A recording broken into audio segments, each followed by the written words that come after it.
ভক্তবৃন্দের আগমনে মুখরিত ফরিদপুরের চৌধুরী বাড়িতে অনুষ্ঠিত লোকনাথ ব্রহ্মচারীর ১৩৫তম তিরোধাম দিবস উৎসব। গত মঙ্গলবার থেকে আরম্ভ হওয়া এই উৎসবে প্রতিদিনই বেড়েছে ভক্তবৃন্দের আগমন। তারা অনুষ্ঠানে আসছেন, কীর্তন উপভোগ করছেন, প্রসাদ গ্রহণ করছেন, পাশাপাশি জমে উঠেছে একটি মেলা। অনেক রাত পর্যন্ত ভক্তবৃন্দ এখানে আসছেন, ধর্মীয় অনুষ্ঠান উপভোগ করছেন। উক্ত অনুষ্ঠানে অতিথি হিসেবে আমন্ত্রণ গ্রহণ করে উপস্থিত হয়েছিলেন ফরিদপুরের গণমানুষের প্রিয় নেত্রী সাবেক মন্ত্রী কামাল ইবনে ইউসুফের সুযোগ্য কন্যা চৌধুরী নাইবা ইউসুফ। ওয়ালটন আবারও মিলিনিয়ার অফারে ওয়ালটন ফ্রিজ কিনে আপনিও হয়ে যেতে পারেন মিলিয়নিয়ার। মিলিনিয়ার ছড়াছড়ি দেশ জুড়ে, এটা শুধু ওয়ালটনই পারে। এ ব্যাপারে আয়োজকরা জানান, উৎসব উপলক্ষে প্রতিদিনই 2 বেলায় প্রায় 7 থেকে 8,000 ভক্তবৃন্দ এখানে প্রসাদ নিচ্ছেন। এদিকে এখানে অংশগ্রহণকারী বিভিন্ন স্টল মালিকরা জানান, আগের থেকে তাদের বেচাকিনা বেড়েছে, আর তাই এখানে স্টল নিতে পেরে তারা খুশি। বিভিন্ন ধরনের সামগ্রী দিয়ে সাজিয়েছেন দোকানগুলো। অষ্টকালীন লীলা কীর্তনের মধ্যে দিয়ে এই অনুষ্ঠানের সমাপনী ঘোষণা হবে। প্রতিদিনই উল্লেখযোগ্য সংখ্যক ভক্তবৃন্দ এই মহতী অনুষ্ঠানে অংশগ্রহণ করে। সবাইকে জানাই বাবা লোকনাথের মানে তৃতীয় শুভেচ্ছা।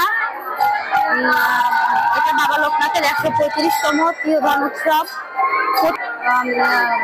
এটা বাবা লোকনাথের 135তম তিরোধান উৎসব। প্রতি বছরের ন্যায় এবারও আমরা খুব সুস্থ এবং সুন্দরভাবে এই অনুষ্ঠান আনন্দের সাথে উদযাপন করছি। খুবই ভালো লাগছে।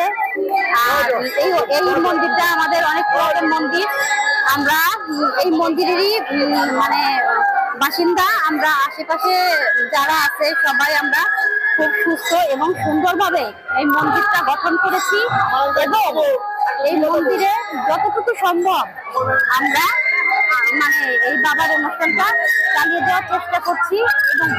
এবং চৌধুরী বাড়ি 135তম তিরোধাম দিবস উপলক্ষে কৃষ্ণবার লোকনাথ বাবার তিরোধাম উপলক্ষে চৌধুরী বাড়িতে বিশাল আয়োজন এবং 40 মহরবাতি নামযজ্ঞ, একদিন অষ্টকালী, একদিন মহোৎসব আর বাবার পূজা অনুষ্ঠান হয়। এখানে বহু লোকের সমাগম। আমরা এই লোকনাথ বাবার আশীর্বাদে সকলের শান্তি কামনা করি। ধন্যবাদ। বাবা লোকনাথ এই আশ্রম মাঠ প্রাঙ্গণে 9 দিনব্যাপী বিশাল আয়োজন করা হয়েছে। এখানে 5 দিন নামযজ্ঞ হবে এবং একদিন অষ্টকালীন লীলা কীর্তনের আয়োজন করা হয়েছে। এখানে দূর দূরান্ত থেকে অনেক ভক্তবৃন্দ এখানে আসে এবং যার মনের আশা বাসনা এখানে প্রকাশ করেন এবং পূরণ হয় এবং দেশবাসীর শান্তি কামনায় আমরা এখানে একত্রিত হই। এখানে আসতে পারে আমার নিজেরও অনেক ভালো লাগছে। আমি মনে করি সবাই এখানে আসবেন। এখানে খুবই সুন্দর অনুষ্ঠান হয়।